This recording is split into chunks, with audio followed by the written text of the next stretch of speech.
কালিয়াকৈর উপজেলার মৌচাক এলাকায় ঢাকা-টাঙ্গাইল মহাসড়কের দক্ষিণ পাশে সাবেক প্রধানমন্ত্রীর সহোদর বোন শেখ রেহেনার নামে কয়েক একর জমির উপর একটি বিলাসবহুল বাংলো গড়ে ওঠে। কি ছিল না সেখানে? চারিদিকে সীমানা প্রাচীর, শীতাতপ নিয়ন্ত্রিত রুম, সুইমিং পুল, স্বচ্ছ পানির বিশাল পুকুর, বিভিন্ন প্রজাতির মাছ, ফলের গাছসহ নিরিবিলি প্রাকৃতিক সৌন্দর্যে মনোরম পরিবেশ। একটু রিল্যাক্স হওয়ার কারখানা ছিল এটি। সেই সুবাদে গাজীপুরে যদি কোনো দলীয় কর্মসূচি থাকত তা শেষ করে এবং বছরে দু একবার শেখ হাসিনা ও শেখ রেহেনা আসতো এখানে একটু মনকে শান্ত মেজাজে পরিণত করতে। কিন্তু বৈষম্য বিরোধী ছাত্র আন্দোলনে শেখ হাসিনার পতনের পর নিরাপত্তার অভাবে বিলাসবহুল বাড়িটি পরিণত হয়েছে অপরাধীদের গোডাউনে, মাদক ও অসামাজিক কার্যকলাপের আখড়া, বলছেন স্থানীয় ও এলাকাবাসী। একটা জিনিস ভালো থাকা ভালো, এই জিনিসটা সরকারের অধীনে গেলে ভালো, পরিবেশ ঠিক থাকবে, পোলাপায় না উৎশৃঙ্খলা করবো না, রাতে গাঁজা মদ খাবার হবো না, সিগারেট খাবার হবো না, এই বাজে মেয়ে নিয়ে আসতে পারবো না।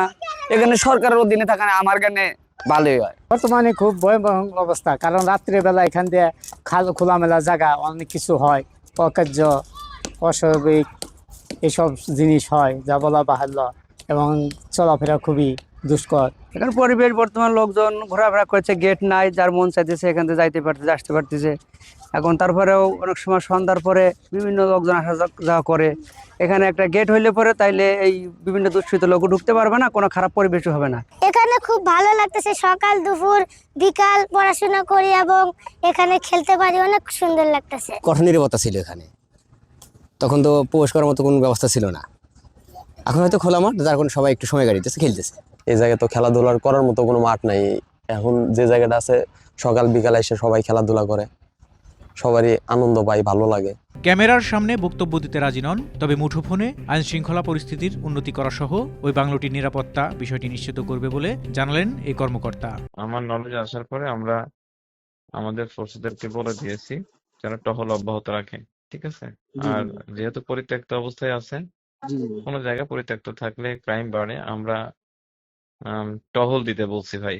এখন ওখানে তো আসলে এক্সট্রা করে চেকপোস্টের সুযোগ নাই, মানে চেকপোস্ট বলতে গেলে একটা তো ফিক্সড পোস্টের সুযোগ নাই। জনবলে খুব ক্রাইসিস ভাই। তারপরে আমাদের সীমাবদ্ধ জনবল দিয়ে আমরা টহল অব্যাহত রাখছি ভাই। অত্যাধুনিক বিলাসবহুল বাংলো বাড়িসহ পুরো জমিটি সরকারের অধীনে নিয়ে জনগণের সেবায় ব্যবহারযোগ্য করে নিরাপত্তার ব্যবস্থা করার দাবি সচেতন মহলের। ফারুক শিমুল, আনন্দ টিভি।